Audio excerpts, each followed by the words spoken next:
Amerikaவில் கீதாவுடன் ஆர்மதேசம். வணக்கம் திருமதி பிரியா. பேய பாத்தீங்களா இல்ல பேய் உங்களை பாத்துச்சா? வணக்கம் கீதா. இது ஒரு 6 வருஷத்துக்கு முன்னுக்கு நடந்த சம்பவம். நாங்க வீட்டுல இருக்கிறப்ப அந்த வீட்டுக்கு குடி போய் ஒரு 2 வருஷம் ஆயிடுச்சு. 2 வருஷம் ஆகி அதுக்கப்புறம் நான் என்ன பண்ணேன், என் பக்கத்துல யாரோ நிக்கிற மாதிரி, என் பக்கத்துல யாரோ உட்கார்ற மாதிரி ஒரு உணர்வு வந்துகிட்டே இருக்கும் எப்போதுமே எனக்கு. அப்புறம் நான் இது ஹஸ்பண்ட் கிட்ட சொன்னப்ப அவர் நம்பல நீ மேபி இந்த இடத்துக்கு புதுசா வந்திருக்கனால உங்களுக்கு அப்படி இருக்கும் அப்படின்னு சொல்லிட்டாரு என்கிட்ட. ஆனா எனக்கு நான் படுக்கிறப்ப சரி, நான் எங்க போனாலும் என்கிட்ட ஒரு ஆளு நிக்கிற மாதிரி இருந்துகிட்டே இருக்கும் எப்போதுமே. நானும் என்னடா இது புதுசா இந்த மாதிரி இருக்கு அப்படி சொல்லிட்டு நானும் அதை ஒண்ணு இது பண்ணிக்கல, பெருசா எடுத்துக்கல, நானும் அப்படியே விட்டுருந்தேன். அப்ப கொஞ்ச நாள் போக போக இவங்க என்ன பண்ண ஆரம்பிச்சாங்க, என்னோட கண்ணு மண்ணுக்கு தோண்ட ஆரம்பிச்சாங்க. அவங்க உருவத்தை காட்ட ஆரம்பிச்சாங்க. அதாவது எப்படின்னாக்கா, நான் சாப்பிட்டுக்கிட்டு இருப்பேன், என் பக்கத்துல உட்காந்துக்கிட்டு அவங்க மெல்ற மாதிரி அந்த மாதிரி சூவி பண்ற மாதிரி சத்தம் கேட்கும். அப்புறம் நான் தண்ணி குடிச்சுனாக்கா அவங்க என் பக்கத்துல நிக்கிற மாதிரி, இப்ப ஒருத்தவங்க அப்படியே ஊதுனாங்களாக்கா காது கிட்ட எல்லாம் ஒரு மாதிரி காத்து வரமே, அந்த மாதிரிலாம் எனக்கு தோண இது பண்ணுச்சு. எனக்கு அந்த மாதிரிலாம் இருந்துச்சு. அப்புறம் நான் என்னடா இந்த மாதிரி இருக்கே அப்படி சொல்லிட்டு நானும் விட்டுட்டு நானு. அப்புறம் எங்க ஹஸ்பண்ட் கிட்ட சொல்லணும்னு அவர் என்ன பண்ணாரு, ஒரு இடத்துக்கு சாமி பார்க்க கூட்டிட்டு போனாரு. என்னைய கூட்டிட்டு போனப்ப அப்ப அவங்க கேட்டாங்க, நீ லேட்டா படுக்கிறதுனால உங்களுக்கு கனவு மாதிரி ஏதாச்சும் இருக்கலாம், ஸோ நீங்க அதே சிந்தனையில இருக்கிறதுனால உங்களுக்கு இப்படி கூட நடக்கலாம் அப்படின்னு சொல்லியிருந்தாங்க அவங்க. அப்போ நான் நல்லா யோசிச்சு பாக்குறப்ப எனக்கு அது இல்லை, என்னால பார்க்க முடியுது அந்த உருவத்தை. என் பக்கத்துல அது உட்காரப்ப என்னால அந்த உட்கார்ந்த அந்த இதை என்னால உணர முடியுது. அந்த உருவம் பாக்குறதுக்கு ரொம்ப பெருசா இருந்துச்சு. ஆனா இன்ன வரைக்கும் அது ஆண் உருவமா பெண் உருவமா அது என்னால கெஸ் பண்ண முடியல. பார்க்க ரொம்ப இதா இருப்பாங்க அவங்க. ஆனா கண்ணு மட்டும் நல்லா பெருசா இருக்கும், கண்ணு இருக்கும், வாய் எல்லாமே இருக்கு. நான் அவங்க இப்ப ஒரு நார்மல் பர்சனா நம்ம பாக்குறோமா அந்த மாதிரி இருப்பா, ஆனா அதை விட பெருசா இருப்பாங்க, சுத்தி கருப்பா தான் இருப்பாங்க. அவங்க கரு உருவமா தான் இருக்கும் என்கிட்ட அப்புறம் நானு என்ன பண்ணேன், இப்படியே போய்கிட்டு இருந்தப்ப அவங்க கனி கொடுத்தாங்க. அப்ப அந்த கனி வச்சிருந்தப்ப அது அமுங்கிருச்சு, அது என்ன சொல்லுவாங்க, காஞ்சி போயிடுச்சு அந்த கனிலாம். அப்புறம் நான் என்ன பண்ணிட்டேன், தூக்கி போட்டுட்டேன். தூக்கி போட்டோன்னே அப்புறம் எங்க போனாலும் இதே தான் அவங்க சொல்றாங்க, கண்டிப்பா ஏதாச்சும் ஒண்ணு இருக்கும் உங்களுக்கு, சோ நீங்க கனவு கண்டு இருப்பீங்க அப்படிதான் சொல்றாங்க ஒழிஞ்சு அதுக்குள்ள சொல்யூஷன் யாரும் செய்ய மாட்டேங்கிறாங்க. அப்ப இடையில இன்னொரு இடத்துல நாங்க மறுபடியும் சாமி பார்த்த அவர் சொன்னாரு, சரி பரவாயில்லமா, நான் நீ இவ்வளவு நாள் நீ வந்துகிட்டு இருக்க, நான் உனக்கு தாயத்து கொடுக்குறேன், அப்ப நீ அது உன் கண்ணு மணிக்கு நிக்காது அப்படி சொல்லிட்டு ஒரு தாயத்தை எடுத்து கொடுத்தாங்க என்கிட்ட. அப்ப நானும் என்ன பண்ண, அந்த தாயத்தை போட்டிருப்பேன். அந்த தாயத்தை போட்டிருக்கிற அப்பயும் எனக்கு என்னால அதை பார்க்க முடியும், ஸ்டீல் அப்படிதான் பார்க்க முடியுது, என்னால உணர முடியுது. என் பக்கத்துல படுக்கும், அந்த பக்கத்துல பார்த்தா அந்த மெத்தெல்லாம் அமுங்க அந்த மாதிரி இருக்கும். சடனா நான் திரும்பி பார்த்தேனாக்கா என்கிட்ட யாரும் நிக்கிற மாதிரியே இருக்கும், அப்படியே படுத்திருக்கிற மாதிரியே இருக்கும். நான் கண்ணு திறந்தமாக்கா அது நல்லா பார்க்க முடியுது கையில. ஏன்னா அது கருப்பு கலர் பக்கத்துல இருக்கிறாங்க. நம்ம பக்கத்துல ஒருத்தவங்க படுத்திருந்தா கண்டிப்பா நம்மளுக்கு தெரியும், ஓகே பக்கத்துல ஆளு நம்ம படுத்திருக்காங்க. நான் ஒரு சமயம் ஏஞ்சிட்டேனாக்கா திரும்ப கூட மாட்டேன், ஒரே பக்கத்துல தான் படுத்திருப்பேன் நானு. ஏன்னா அந்த உருவத்தை என்னால பார்க்க முடியல. நான் ரொம்ப பயப்பட ஆரம்பிச்சேன். அதோட ரொம்ப பயப்பட ஆரம்பிச்சோன்னா இப்படியே இருந்து எனக்கும் என்ன பண்றது ஏது பண்றதுன்னு எனக்கே ஒண்ணுமே புரியல. அப்போ ஒரு கட்டம் வர அளவுக்கு நான் நானே சூசைட் பண்ணிக்கிற அளவுக்கு நான் போயிட்டு நான் என்னால முடியல அப்படி சொல்லிட்டு நான் சூசைட் பண்ற அளவுக்கு நான் போயிட்டு நான் போன கையோட. அப்ப எனக்கு தோணுச்சு, நம்ம இது பண்ணணும், வேணாம் இந்த மாதிரி இருக்க வேண்டாம், சோ நம்ம ஸ்டில் ஏதாச்சும் ஒண்ணு செய்வோம் அப்படின்ட்டு. அப்ப நான் என்ன பண்ண, அதுக்கிட்ட நான் எகெயின் பண்ண ஆரம்பிச்சேன். நீ என்னத்துக்கு என்னை எப்போதும் தொந்தரவு பண்ணியிருக்க, நான் உன்னோட வழியில குறுக்க வரல, நீ ஏன் என்ன டார்ச்சர் பண்ணியிருக்க, எப்போதும் கண்ணு மணிக்கு நிக்கிற, என் பக்கத்துல நிக்கிற, என்னதான் வேணும் உனக்கு, நான் உன்னை ஒண்ணும் பண்ணல அப்படின்ட்டு. அப்புறம் 2 நாளைக்கு வராது, அப்புறம் 3 நாள்ல வருவோம். அப்புறம் என்னால ஒரு கட்டத்துல என்னால இருக்க முடியல. ஏன்னா எங்க போற இடம் எல்லாம் பின்னாடி நிக்கிற மாதிரி அதே மாதிரி சம்பவம் இருந்துகிட்டே தான் இருந்துச்சு. அப்புறம் என்னால என்ன பண்றது, எனக்கே என்ன பண்றதுன்னு தெரியாத அளவுக்கு என்னால போயிட்டேன். ஒரு டிப், நான் வெளியே போட சொல்லிட்டு நான் என்ன பண்ணிட்டேன், கிளம்பிக்கிட்டு இருந்தேன். வீட்டு ரூம்ல எங்களோட பெட்ரூம் கிளம்பிட்டு இருந்தேன். அப்ப என்னோட பெரிய மகா என் பக்கத்துல நின்றுக்கிட்டு இருந்தாங்க. பக்கத்துல இருந்து எங்கிட்ட பேசியிருந்தேன். அவங்களுக்கு அப்ப 5 வயசு. அவங்க எங்கிட்ட பேசிக்கிட்டு இருந்தாங்க, அம்மா எங்க போறீங்க அப்படி சொல்லிட்டு. அப்ப நான் சொன்ன, வெளியே போயிட்டு குணத்துல வந்துருவோமா அப்படின்னு சொல்லிட்டு நான் பேசிக்கிட்டு இருக்கேன். அப்புறம் எனக்கு தெரிஞ்சு என் மேல எல்லாம் சிலுக்க ஆரம்பிச்ச உடனே நானே அதுகிட்ட நான் ஃபைட் பண்றேன். எனக்கு ஆத்திரம் வந்துச்சு திடீர்னு. ஆத்திரம் வந்தாலும் நான் வந்து கத்த ஆரம்பிக்கிறேன். சாரிங்க, ஒரு நிமிஷம் அப்படியே லைன்ல இருங்க. பாட்டுக்கு பிறகு மேலும் பேசுவேன் என்னதான் நடந்துச்சு. மர்மமான சம்பவம் உங்க வாழ்க்கையில நடந்திருக்கா? அது எங்களோட பகிர்ந்துக்கணும் அப்படின்னு நினைச்சீங்கன்னா வாட்ஸ்அப் பண்ணுங்க 036-491-3333. உங்க பெயர், அதுக்கப்புறம் #MD அப்படின்னு டைப் பண்ண மறந்துடாதீங்க. மர்ம தேசத்தில் இடம்பெற்ற கதைகளை மீண்டும் கேட்கணும் அப்படின்னு நினைச்சீங்கன்னா ஷாக் என்ற ஆப்லயும் இருக்குங்க. SYOK லாங்குவேஜ் செட்டிங் தமிழ்னு செட் பண்ணுங்க. சர்ச் பட்டன்ல மர்ம தேசம்னு டைப் பண்ணுங்க. ஷாக் காஸ்ட் பக்கத்தில் மர்ம தேசத்தில் இடம்பெற்ற எல்லா கதையும் நீங்கள் கேட்கலாம்.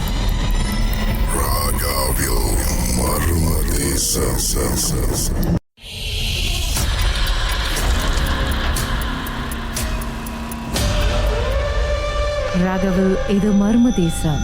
சொல்லுங்க, அதுக்கப்புறம் என்ன நடந்துச்சு? ஏன் இந்த மாதிரிலாம் பண்றீங்க? என்ன நிம்மதியா இருக்க விட மாட்டீங்களா? ஏன் என்ன எப்ப பார்த்தாலும் வந்து இது பண்றீங்க அப்படி சொல்லிட்டு நான் கத்த ஆரம்பிக்கிறேன். என் மகன் வந்து என்ன பாக்குறாங்க, என்ன ஆச்சுமா, ஏமா அப்படின்னு. அப்புறம் நான் ரொம்ப கத்த ஆரம்பிக்கிறேன். ரொம்ப வேகமா சவுண்ட் வேகமா விட ஆரம்பிக்கிறேன். என்னால இருக்க முடியல, இப்படியே பண்ணிக்கிட்டு இருந்தமாக்கா நான் எப்படி இருக்கிறது, என்னால முடியல. உனக்கு இப்ப என்னதான் வேணும் அப்படி சொல்லிட்டு என் கையில உள்ள சீப்பை வந்து நான் விட்டு அடிச்சுட்டேன். கீழே விட்டு அடிச்ச கையோட கொஞ்ச நேரம் சேர்ந்து என்ன பண்ணுது, கல்லு தெரியுமாக்கா, அது வந்து டபுள் ஸ்டோரி வீடு மேல உள்ள ரூம்ல அந்த கல்லு, அந்த என்ன சொல்லுவாங்க கீழே போட்டுவாங்களே டால்ஸ், அந்த டால்ஸ் வந்து ஒட்டஞ்சு அப்படியே பாம்பு மாதிரி நெளிஞ்சு வருது. ஒரு 6 கல்லுக்கு தேஞ்சு சூடு. நான் சொன்னேன், நான் நினைச்சேன் சூடு ஏறிச்சு போல இருக்கு, அந்த ஹீட்டர்ல வந்து உடையுமே அந்த மாதிரி கல்லு.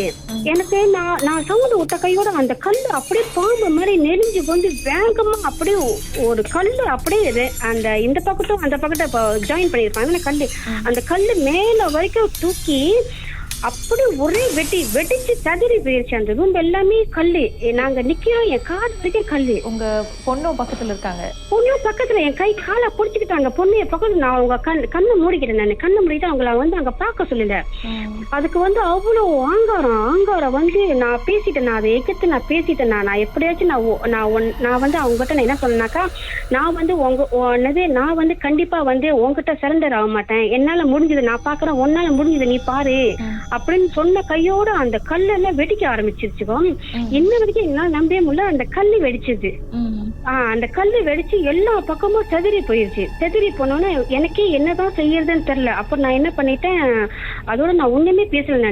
நான் ஒண்ணும் பேச என்னோட மகளை கூட்டிக்கிட்டு நான் அந்த கல்லை தாண்டி கீழே இறங்கி நான் வந்துட்டு இருந்தேன். கீழே இறங்கி வந்தோன்னே என் கை காலெல்லாம் ஆட ஆரம்பிச்சிருச்சு. என்னடா செய்யறது, ஏன் இப்படியே என்ன டோர்ச்சர் பண்ணிக்கிட்டே இருக்காங்க, ஏன் என்னதான் நான் என்ன பண்ணேன் அப்படின்னு நான் ரொம்ப யோசிக்க ஆரம்பிச்சேன். நான் வந்து இது என்னத்தினால அப்படின்ட்டு அப்ப யோசிக்க ஆரம்பிச்சு எனக்கு சரியான ஒரு இதே கிடைக்கல. நான் வந்து யாருக்கும் எதுவும் செய்யல, ஏன் எனக்கு இப்படி நடந்துகிட்டு இருக்கு.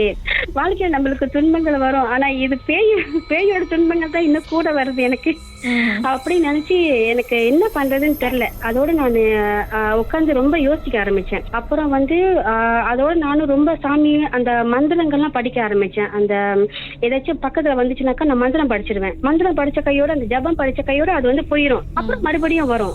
அப்புறம் மறுபடியும் ஜபம் படிச்ச கையோட திருப்பி போயிடும். இதே மாதிரி இருக்கிறப்ப நான் என்ன பண்ணேன், அந்த புக்கு ஃபுல்லா வந்து சைராம் மந்திரத்தை எழுத ஆரம்பிச்சேன். நானு சைராம், நீங்க தான் எனக்கு எதுவா இருந்தாலும் எனக்கு எங்க போறது எங்க வர்றதுன்னு எனக்கு தெரியல. எங்க போனாலும் எமிச்ச எடுத்து கொடுக்குறாங்க, பூசணிக்காய் கொடுக்குறாங்க, எல்லாம் கட்டி அப்பயும் செஞ்சு பார்த்தோம். அப்பயும் அது எகெயின் பண்ணி வந்து முன்னுக்கு நிக்குது. ஒரு அளவு வரைக்கும் என்னாலும் போராட முடியல அப்படின்னு சொல்லி நான் சாமியோட மந்திரங்களை படிக்க ஆரம்பிச்சேன். அதோட வந்து ரொம்ப என்னை வந்து டார்ச்சர் பண்ணல. அதோட வந்து நாங்க என்ன பண்ணிட்டோம், அந்த வீடு விட்டு பீண்டாயி நாங்க வந்துட்டோம் வேற இடத்துக்கு. கடைசி உங்களை தொட்டி அடிச்சிருச்சு. சொல்லுங்க. கடைசியில எனக்கு என்ன பண்றதுன்னே தெரியாம எனக்கு என்ன பண்றது இன்ன வரைக்கும் எனக்கு ஒரு கேள்விக்குறியாவே இருக்குது. ஏன், எதனால, எதுக்கு அப்படின்ட்டு. அப்புறம் எங்க ஹஸ்பண்ட் வந்து பார்த்ததுக்கு அப்புறம் சொல்றது, இந்த கல்லு உடைய வந்து வாய்ப்பே இல்லை, ஆனா ஏன் இந்த கல்லு உடைஞ்சதுன்னு எனக்கு இன்ன வரைக்கும் தெரியல. அப்படியா உனக்கு அது மேல அவ்வளவு ஆத்திரம், அதுக்கு உன்னோட மேல அவ்வளவு ஆத்திரம் சொல்லிட்டு அவர் இன்ன வரைக்கும் எனக்கு கேட்பாரு. நிச்சயமா அந்த மூமெண்ட் நினைச்சு எப்படி கற்பனை பண்ணி பார்த்தாலே என் மக காலம் என்னோட மகளுக்கு இப்ப 14 வயசு. அவங்க இன்ன வரைக்கும் சொல்லுவாங்க அந்த சம்பவத்தை என்னால மறக்கவே முடியாது. இன்ன வரைக்கும் அவங்களுக்கு ஞாபகம் இருக்கு. இன்ன வரைக்கும் அவங்களால மறக்கவே முடியாது அந்த சம்பவத்தை மட்டும். அவங்க இன்ன வரைக்கும் சொல்லுவாங்க, என்னால அந்த சம்பவத்தை மறக்கவே முடியாதுமா அப்படின்ட்டு. உங்களுக்கும் இந்த மாதிரி மர்மமான சம்பவம் எல்லாம் நடந்திருக்கா? ஏன் நடந்துச்சு, எதனால நடந்துச்சுன்னு தெரியலையே அப்படின்னு புரியாத புதிரா இருக்கா? அதை பத்தி எங்களோட பேசணும்னு நினைச்சீங்கன்னா வாட்ஸ்அப் பண்ணுங்க 036-491-3333. உங்க பெயர் அதுக்கப்புறம் #MD அப்படின்னு டைப் பண்ண மறந்துடாதீங்க. மர்ம தேசத்தில் இடம்பெற்ற கதைகளை மீண்டும் கேட்கணும் அப்படின்னு நினைச்சீங்கன்னா ஷாக் என்ற ஆப்லயும் இருக்குங்க. SYOK லாங்குவேஜ் செட்டிங் தமிழ்னு செட் பண்ணுங்க. சர்ச் பட்டன்ல மர்ம தேசம்னு டைப் பண்ணுங்க. ஷாக் காஸ்ட் பக்கத்தில் மர்ம தேசத்தில் இடம்பெற்ற எல்லா கதையும் நீங்கள் கேட்கலாம்.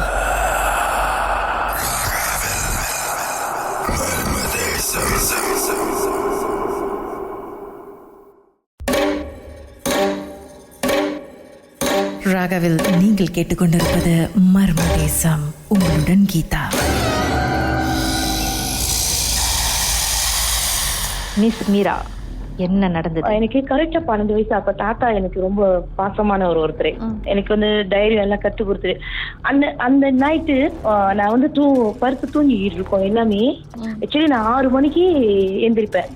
ஸ்கூல்ல வந்து கத்துவப்பங்க வாசினானே 6:45 நான் வந்து ஸ்கூல் போய் திறக்கணும். அப்ப கரெக்டா மணி 12. ஆனா என் கண்ணுக்கு வந்து அந்த கடிகாரம் வந்து 6 மணியா தெரியுது. நானும் எந்திரிச்சு ஸ்கூலுக்கு எல்லாத்தையும் ஸ்டாண்ட் பை பண்ணி எல்லாம் கிளம்பி எங்க தாத்தாவை போய் எழுப்புறேன். தாத்தா வந்து அப்பான்னு தான் கூப்பிடுவேன், ஏன்னா எனக்கு அப்பா அம்மா கிடையாது. அப்பா வாங்கப்பா, நான் ஸ்கூல் போகணும், மணியாச்சு, வந்து பஸ் ஏற்றி விடுங்க அப்படின்னு. அப்ப எங்க அப்பாவும் எந்திரிச்சு வந்து கதவுலாம் திறந்து வந்து பஸ் ஸ்டாப்ல நிக்கிறாரு. உங்களுக்கு தெரியுமா சிஸ்டர், ஆனா கரெக்டா மணி 12. எங்க வீட்டுல எல்லா கண்ணுக்கும் அது 6 மணி தெரிஞ்சு அனுப்பி விட்டாங்க. நானும் பஸ்ஸும் வருது சிஸ்டர், 12 மணிக்கு பஸ் வருது. ஆனா பஸ் டிரைவர் இல்ல, கண்டக்டர் இல்ல, டிக்கெட் அது இது பண்றது யாருமே இல்ல. அப்போ அந்த காலத்துல வந்து 25 காசு வந்து எனக்கு பெரிய காசு. ஆஹா, காசு வந்து வாங்கலையே, நம்ம இன்னைக்கு ஃப்ரீயா போய் இறங்கிடுவோம் சொல்லிட்டு நானும் ஸ்கூல் கிளாங்கூர் அங்க படிச்சேன். அப்புறம் உங்களுக்கு பயம் வரலையா? பயம்ன்றது கிடையாது சிஸ்டர். இல்ல யோசிக்கல நீ, என்னடா அது பஸ் டிரைவர் இல்லாம பஸ் எப்படி போகுதுன்னு? சிஸ்டர் உங்களுக்கு தெரியுமா, அந்த காசுல அந்த 25 காசு தான் எனக்கு பெருசா தெரிஞ்சிச்சு. ஆஹா, இன்னைக்கு 25 காசு சேவிங் பண்ணிடுவோம் அப்படின்னு. ஆனா பஸ் போகுது, பஸ்ல யாருமே இல்ல. நானு அங்க போயிட்டு பெல்லு கூட அடிக்கல சிஸ்டர். பஸ் கரெக்டா ஸ்கூல் முன்னுக்கு நின்றுச்சு. அப்ப நான் பஸ் விட்டு இறங்கிட்டு அப்பதான் நான் பாக்குறேன், என்ன இவ்வளவு இருட்டா இருக்கு. 6:45 வந்து இது லைட் எல்லாம் திறந்துருக்குமே, அந்த ரோட்ல லைட், தியாங்க லைட் இருக்கும் சிஸ்டர், அதெல்லாம் திறந்துருக்குமே, எதுவுமே ஒண்ணுமே இல்லையே அப்படின்னு. அந்த காலத்திலேயே எங்க ஸ்கூல் வந்து அந்த இடுகாட்டு சொல்லுவாங்க சிஸ்டர், அந்த இடுகாட்டுல செஞ்ச ஸ்கூல் தான் அது. நிறைய சேட்டைகள் அங்க இருக்கிற இடம் அப்படி எல்லாம் சொல்லுவாங்க. பொம்பளை பிள்ளைங்க இந்த மாதிரி வீட்டுக்கு தூரம்லாம் பத்திரமா இருங்க அப்படிலாம் சொல்லியிருக்காங்க. அப்ப நான் அந்த இடத்துல இறங்கணும்னு சிஸ்டர், பஸ் விட்டு இறங்குற வரைக்கும் எனக்கு அந்த ஃபீல் தெரியல. அப்படியே பண்ணிட்டு என்ன மணியாச்சு அப்படின்னு. அப்போதான் நான் கடிகாரத்தை கையில பாக்குறேன், மணி 12:10. எப்படி சரிமா சார் இருந்திருக்கும். அப்ப நான் அங்கேயேதான் உட்காந்துருந்தேன், என்னதான் பண்றதுன்னு. திடீர்னு வந்து எனக்கு பின்னால வந்து மீரா அப்படின்னு யாரோ என்ன கூப்பிட்ட மாதிரி இருந்துச்சு. நானு சடனா திரும்பி பார்த்தேன். அந்த கூப்பிட்ட குரல் தான் அன்னைக்கு என் மேல வந்து அவங்க இருந்துட்டாங்க சிஸ்டர், மேல பூந்துட்டாங்க. எனக்கு இருந்த தைரியத்தோட பல மடங்கு தைரியம் சிஸ்டர். தைரியம், நான் தான் ஆம்பளை, நான் தான் பெருசு, நான் தான் செய்வேன், அப்படி இப்படிலாம் இது ஆர்கியூமெண்ட் பண்ணி சிஸ்டர் எனக்கு 16 வயசு வரைக்கும் அவங்க என் கூட இருந்தாங்க. உங்க இந்த சம்பவம் நடந்தது உங்களுக்கு 12 வயசு. 12 வயசுல 16 வயசு வரைக்கும் எனக்கு வந்து பெண்மை அந்த வயசுக்கு வருது அதெல்லாம் எதுவுமே இல்லை. ஆனா என் தங்கச்சி எல்லாமே வயசுக்கு வந்துட்டாங்க. அப்படி இருக்கப்ப எங்க வீட்டுல வந்து சந்தேகம் வந்து ஒரு 10ஆம் மாசத்துக்கு கூட்டிட்டு போயிருக்காங்க. அந்த இடத்துல கோலசிலைங்கூர்ல அவங்கள வந்து பிள்ளைக்கராணின்னு சொல்லுவாங்க. அவங்களுக்கு வந்து ஆட மாட்டாங்க சிஸ்டர், பார்த்தோன்னே சொல்லுவாங்க அவங்க மேல என்ன இருக்கு. அப்ப அவங்க சொன்னாங்க, எங்க பாட்டியை கூப்பிட்டு இந்த மாதிரி உங்க பேத்தி மேல இந்த மாதிரி ஒரு பிரச்சனை இருக்கு, அது அந்த மாதிரி இருந்துச்சுன்னா அது அந்த மாதிரி ஆகாது, பெண்மை அறைய வாய்ப்பே கிடையாதுன்னு. சிஸ்டர் அவங்க சொன்ன கையோட நான் வீட்டுல வந்து படுத்திருக்கேன். நான் அந்த இடத்துல படுத்திருக்கேன் சிஸ்டர். எனக்கு கண்ணு, காது, மூக்கு, வாய் எல்லாம் ரத்தம் ஊத்த வந்துருச்சு, ஆரம்பிச்சிருச்சு. அப்ப கடவுளை நேரா பார்த்திருக்க சக்தி யாருக்காவது இருக்கா சிஸ்டர்? எனக்கு இருந்துச்சு. அந்த மாதிரி சொன்ன கையில சிஸ்டர், நான் எங்க வீட்டு சாமி ரூம் எல்லாம் ரத்தம். திடீர்னு எங்க சித்தப்பாவுக்கு வந்து சாமி வரவே வராது. அப்ப சாமி வந்து அவங்க சொன்னாங்க, இந்த பிள்ளைய அங்க கூட்டிட்டு போங்க அப்படி சொல்லி அங்க கூட்டிட்டு போனாங்க. அங்காளம்மன் கோயில் தெரியுமாங்க சிஸ்டர்? கோலசிலங்கூர்ல மண்ணிலேயே இருப்பாங்களே, அந்த கோயிலுக்கு கூட்டிட்டு போய் அந்த கோயில்ல போயிட்டு அங்க பூசாரி கிட்ட சொல்லி என் மேல உழுது பேசுது சிஸ்டர், நான் இதை விட்டு போக மாட்டேன், இத்தனை வருஷம் நான் இது கூட தான் இருந்தேன், என்னால இதை விட்டு போக முடியாது. ஒண்ணு வந்து நான் இதை உயிரை எடுத்து தான் என்னால போக முடியும், இல்லைன்னா போக முடியாதுன்னு. அந்த சாமியார் சொன்னாரு, உனக்கு என்ன வேணாலும் கேளு, இந்த உயிரை தவிர 6 கோழி கருப்பு ரத்தம் வேணும் அப்படின்னு. 6 கோழி கருப்பு ரத்தம் குடிச்சு சிஸ்டர் என் மேல விட்டு போகல. அப்ப எனக்கு ஃபீல் இருக்கு, நான் தான் சொல்றேன் அந்த விஷயத்த அப்படின்னு.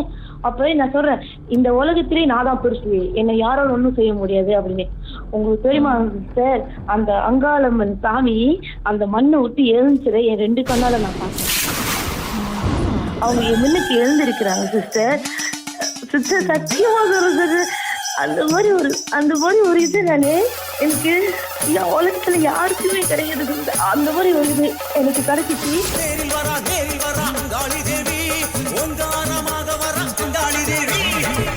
அவங்க எந்திரிச்சு வானத்துக்கும் பூமிக்கும் இருக்காங்க சிஸ்டர். அவங்க காலை தூக்குறாங்க, இதை விட்டு நீ போக போறியா இல்ல என் காலையே நீ மிதிப்பட்டு சாக போறியா அப்படின்னு. அப்பப்போ நாங்க சிஸ்டர் அந்த இடத்த விட்டு போயிருக்கேன். என் கையில அந்த அச்சுலாம் இருக்கும் சிஸ்டர். அந்த மாதிரி அந்த ஒரு சம்பவம் சிஸ்டர் என் வாழ்க்கையில மறக்கவே முடியல. அந்த ஒரு காட்சி. கையில என்ன ஆச்சு இருக்கும்? அந்த சூடம் கொளுத்தி நானு அவங்க கிட்ட மன்னிப்பு கேட்டேன், என்னை மன்னிச்சிரு, நான் தான் பெருசு, நான் இது பண்ணேன், என்னை மன்னிச்சிரு சொல்லி அந்த கோயில் உள்ளவங்க வந்து என் கையில வந்து 2 சூட பொங்கொட்டு கொளுத்தி வச்சாங்க. அது அமைஞ்ச பிறகுதான் என்னை விட்டு அந்த இது அது வந்து பேர் சொல்லுவாங்க, ஜின்னு சொல்லுவாங்க சிஸ்டர். அது என்னை விட்டு போன பிறகுதான் நான் வந்து அந்த வயசுக்கெல்லாம் வந்தது. உங்களை பஸ் ஏற்றி அனுப்பும் போது உங்க தாத்தா வந்து பாக்கலையா, என்னடா டிரைவர் இல்லையே, எப்படி இந்த பிள்ளைய இதுல அனுப்புறது அப்படின்னு அந்த மாதிரி யோசிக்கலையா? யோசிக்கவே இல்லைங்க சிஸ்டர். அவருக்கே தெரியலையா. 10 மணி நான் வீட்டுல போய் சொன்னாதான் தெரியும், என்னப்பா என்ன 12 மணிக்கு பஸ் ஏற்றி விட்டுருக்கீங்கன்னு. திருப்பியும் நீங்க அந்த ராத்திரில திருப்பியும் எப்படிதான் நீங்க வீட்டுக்கு வந்தீங்க? வரலைங்க சிஸ்டர், நான் ஸ்கூல்லே தான் அங்கேயேதான் உட்காந்து இருந்தேன். ஸ்கூல் மெனுக்கு ஒரு மது இருக்கும், அல்லூர் பக்கத்துல இருக்கும் சிஸ்டர், அந்த மதுரை தான் நான் உட்காந்து இருந்தேன். அந்த நேரத்துலதான் இந்த ஜீன் வந்து உங்க மேல பொசஸ் பண்ணிருச்சு. விடியற வரைக்கும் அங்கதான் உட்காந்துருந்தீங்க? விடிய 6:30 மணி வரைக்கும் நான் அங்கதான் உட்காந்து இருந்தேன். 6:30 மணிக்கு வந்து ஸ்கூல் கேட்டு திறப்பாங்க. அப்பதான் நான் ஸ்கூல்ல உள்ள கோபி கிட்ட சொன்னேன், நான் 12 மணிக்கெல்லாம் வந்துட்டேன், இப்படி ஆச்சு அப்படின்னு. அதோட சிஸ்டர் மாற்றம் எனக்கு தெரியுது. என் மாற்றம் வந்து அது எனக்கு நான் கெட்டதே செய்யல சிஸ்டர், என் கூட உதவியா தான் இருந்துச்சு. ஆனா வந்து நான் இப்ப வரைக்கும் தனிமையா தான் இருப்பேன். எனக்கு தனிமையா தான் பிடிக்கும். எந்த ஒரு கெட்டம் அதுல நல்லா ரொம்ப இது பண்ணும், ஹெல்ப் பண்ணும், எது இருந்தாலும் கவலையா இருந்தாலும் எனக்கு ஒரு ஆறுதலா இருந்த மாதிரி இருந்துச்சு. அவங்க அந்த மாதிரி எனக்கு கெட்ட விஷயம் எதுவுமே தோணல, நல்லதுதான் செஞ்சாங்க. மர்ம தேசத்தில் நீங்களும் பேசலாம், அனுபவத்தை பகிர்ந்துக்கலாம். வாட்ஸ்அப் பண்ணுங்க 016-491-3333. உங்க பெயர் அதுக்கப்புறம் #MD அப்படின்னு டைப் பண்ணுங்க. மர்ம தேசத்தில் இடம்பெற்ற கதைகளை மீண்டும் கேட்கணும் அப்படின்னு நினைச்சீங்கன்னா ஷாக் என்ற ஆப்லயும் இருக்குங்க, SYOK. லாங்குவேஜ் செட்டிங் தமிழ்னு செட் பண்ணுங்க. சர்ச் பட்டன்ல மர்ம தேசம்னு டைப் பண்ணுங்க. ஷாக் காஸ்ட் பக்கத்தில் மர்ம தேசத்தில் இடம்பெற்ற எல்லா கதையும் நீங்கள் கேட்கலாம்.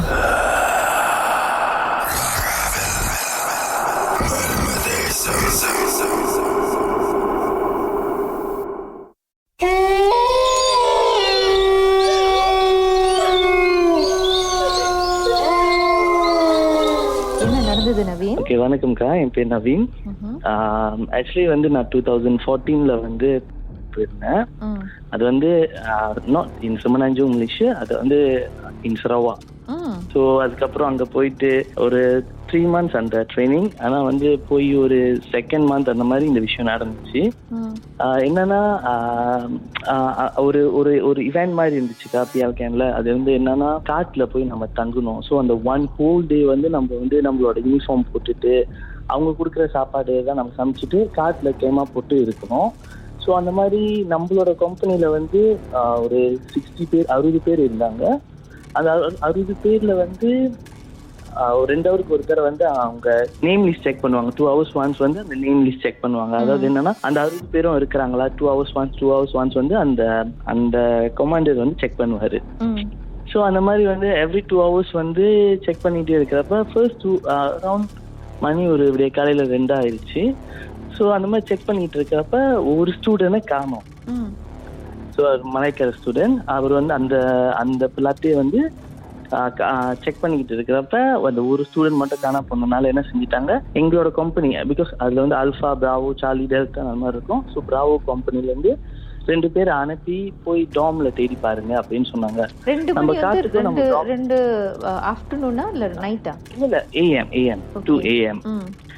ஸோ அவர் வந்து என்ன செஞ்சாரு, நீங்க போய் செக் பண்ணுங்க, யாராச்சும் 2 பேர் வந்து தண்டாஸ்ல செக் பண்ணுங்க. பிகாஸ் நம்மளோட டாம் கிட்ட தான் அந்த கார்டும் இருக்கும். பட் ஒரு 15 மினிட்ஸ் தூரம் நடந்து போனா. ஸோ அவங்க என்ன செஞ்சாங்க, சரி நம்ம டாம்ல போய் தேடி பாக்குறப்ப எல்லாரும் 2 ஸ்டூடெண்ட் போயிட்டாங்க. அப்ப நான் ஆக்சுவலி போக சொல்லவே இல்லை. பட் நான் என்ன செஞ்சேன், வேற இடத்துல போய் தேடிட்டு அப்படியே டாம்ல போய் தேடுவோம், நம்ம ஃப்ரெண்ட்ஸ் எல்லாம் போய் தேடுவோம்னு சொல்லிட்டு நடந்து போறப்ப நம்ம அந்த டாம்ல பார்க்க அந்த எல்லா டாம் லைட்டும் ஆஃப் பண்ணிட்டு தான் நம்ம 7 PM வந்து அந்த டாம்ல இருந்து வெளியே நம்ம அந்த காட்டுக்கு போனோம். நாங்க மறுபடியும் 2 மணிக்கு வரப்ப அந்த ஒரு டாம்ல மட்டும் லைட் எரிஞ்சுக்கிட்டு இருந்துச்சு. ஸோ ஸ்டூடெண்ட் எல்லாம் அதாவது ஏற்கனவே போன 2 பேரு, நாங்க பின்னாடி போன இன்னும் 2 பேர், ஸோ மொத்தம் 4 பேர் தான் இருந்தோம். ஸோ அந்த டாம் நடந்து போனப்ப பார்த்தா இதை வந்து ஆள் வந்து சொன்னா நம்புவாங்களா இல்லையான்னு எனக்கு தெரியல. பட் இருந்தாலும் நான் என்ன பார்த்தேன்னா, அந்த காண போன பையன் வந்து மேல செவுர்ல அந்த பையனோட கையில ஒண்ணுமே இல்லக்கா. பட் அவன் வந்து லீசர்ட் மாதிரி மேல ஒட்டிக்கிட்டு இருந்தான் செவுர். ஸோ இதை பார்த்துட்டு நம்ம எப்படி ரியாக்ட் பண்றது இல்லை. முன்னுக்கு போனவங்க எல்லாம் பின்னாடி வச்சாங்க. அந்த பையனை கூப்பிடுறோம், அந்த பையன் வந்து நம்மளுக்கு ரெஸ்பாண்ட் பண்ண மாட்டான். லைக் அவன் அப்படி மேலேயே லீசர் மாதிரி ஒட்டுறான். ஆனா அவன் கையில வந்து ஒண்ணுமே இல்லைன்னா அவன் லீசர் மாதிரி மேல ஒட்டிக்கிட்டு இருந்தான் அந்த டாம் மேல. ஸோ அதுக்கப்புறம் நம்ம போய் வேகமா ஓடி நம்ம எல்லாம் ஃப்ரெண்ட்ஸ் எல்லாம் போயிட்டு, இந்த விஷயம் வந்து 2014 நடந்துச்சு. ஸோ அப்போ வந்து நம்ம போய் நம்மளோட ஜுரு லத்தே அவங்க எல்லாம் கூட்டிட்டு வந்து அதுக்கப்புறம் அந்த அங்கேயே அவனை இறக்க ட்ரை பண்ணோம், இறக்க முடியல. அதுக்கப்புறம் நீங்க அவர் பேரு சொல்லி கூப்பிடும் போது அவரு ரியாக்ட் பண்ணாரா, ரெஸ்பாண்ட் பண்ணாரா? அவரு ரெஸ்பாண்ட் பண்ண மாட்டாரு, மேலேதான் பாக்குறாரு, நம்மளையும் திரும்பி பார்க்க மாட்டாரு. ஆனா நம்ம என்ன யோசிச்சோம்னா, அவர் எப்படி மேலேயே ஒட்டிக்கிட்டு இருக்கிறாரு, அதாவது லீசர் மாதிரி இருக்கிறாருன்ட்டு தான் நம்மளுக்கு ரொம்ப யோசனையா இருந்துச்சு. ஸோ நம்ம ஒரு பயந்துட்டோம். அவரு வேற ரொம்ப அப்படி அந்த நர்வ், அவரோட கழுத்துக்கிட்ட நர்வ், அவரோட உடம்புல அந்த நர்வ் எல்லாம் அப்படியே வெளியே பாப் அவுட் பண்ற மாதிரி இருந்துச்சு. அப்புறம் அதுக்கப்புறம் நம்ம போய் ஜூலத்திட்ட சொல்லி, அதுக்கப்புறம் ஜூலத்திலாம் வந்து அப்புறம் அவரை இறக்க முடியல, ட்ரை பண்றாங்க, என்னென்னமோ செய்ய பாக்குறாரு. அதோட மற்ற ஸ்டூடெண்ட்ஸ் எல்லாம் வெளியே தனியா ஆக்கிட்டாங்க. அதுக்கப்புறம் அவங்க போய் அந்த உஸ்தாத் கூட்டிட்டு வந்து அதுக்கப்புறம் அவங்க துவாலாம் பண்ணி இந்த மூலம் செஞ்சு அப்புறம் அந்த பையனை எப்படி இறக்குனாங்கன்னு தெரியல. அப்புறம் அந்த பையனை வீட்டுக்கு அனுப்பிட்டாங்க. பட் நாங்க பாக்குறப்ப வந்து அது ரொம்ப வித்தியாசமான ஒரு சம்பவம் மாதிரி இருந்துச்சு. அதுதான் நான் உங்கள்கிட்ட சொல்ல விருப்பப்பட்டாக்கா. அதுக்கப்புறம் அந்த டாம்ல நாங்க நம்மளால தங்க முடியல. அதுக்கப்புறமும் அந்த பையனை நாங்க பார்க்கவே இல்லை. அந்த பையனை சரவாலே இருக்கனால அந்த பையனை வீட்டுக்கு அனுப்பிட்டாங்க. என்னதான் நடந்துச்சு அதுக்கப்புறம்னு தெரியல, ஏன் எதுனாலன்னு. அந்த பையன் எப்படி அந்த காட்டை விட்டு தனியா வெளியே வந்து டாமுக்கு போய் இருந்தாலும் எங்களுக்கு தெரியல. அதுக்கப்புறம் பிகாஸ் நம்மள்ட்ட தான் ஸ்டூடெண்ட்ஸ் எல்லாம் சொன்னா பயந்துருவாங்கன்னு சொல்லிட்டு அவங்க வந்து நம்மள்ட்ட அந்த கதையை எதுவுமே சொல்லல, அதை பத்தி பேசவும் இல்ல. பள்ளி மாதிரி மேல ஒட்டிக்கிட்டு இருந்தாருல, சோ அவர் மூவ் பண்ணாரா இல்ல ஒரே இடத்துல தான் இருந்தாரா? ஒரே இடத்துல.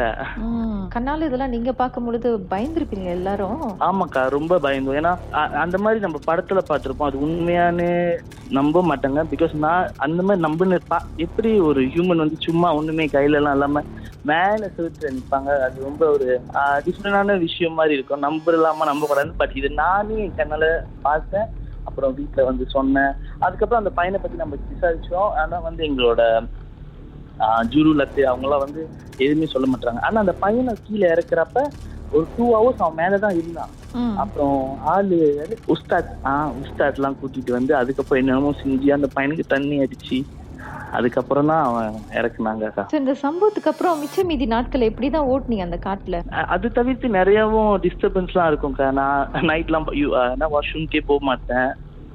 யாருக்கு போறது இருந்தாலும் ஒரு 2 பேர் கிட்ட போவோம். அந்த இடமே ரொம்ப பயங்கரமா இருந்துச்சு. நடமாட்டம் இருக்குமா? ஆமாக்கா, ஒரு டைம் வந்து சும்மாவே வாஷ்ரூம் பாத்ரூம்ல ஆள் குளிப்பாங்க. அப்புறம் யாருமே இருக்க மாட்டாங்க. நம்ம நிறைய வாட்டி போய் பார்த்துருக்கோம். ஒரு டைம் நம்மளே குளிக்கிறப்ப நம்மளோட டவல் எல்லாம் காணா போவோம், என்னென்னமோ நடக்கும். அதனால வெரி லேஸ் அங்க குளிச்சது. தண்ணி சேவ் பண்ணிட்டு வந்திருக்கீங்க. நீங்களும் உங்களுடைய அனுபவத்தை சொல்லணும் அப்படின்னு நினைக்கிறீங்களா? வாட்ஸ்அப் பண்ணுங்க 036-491-3333. உங்க பெயர் அதுக்கப்புறம் #MD அப்படின்னு டைப் பண்ண மறந்துடாதீங்க. மர்ம தேசத்தில் இடம்பெற்ற கதைகளை மீண்டும் கேட்கணும் அப்படின்னு நினைச்சீங்கன்னா ஷாக் என்ற ஆப்லயும் இருக்குங்க. SYOK லாங்குவேஜ் செட்டிங் தமிழ்னு செட் பண்ணுங்க. சர்ச் பட்டன்ல மர்ம தேசம்னு டைப் பண்ணுங்க. ஷாக் காஸ்ட் பக்கத்தில் மர்ம தேசத்தில் இடம்பெற்ற எல்லா கதையும் நீங்கள் கேட்கலாம். ராகாவில் மர்ம தேசம். தேசம்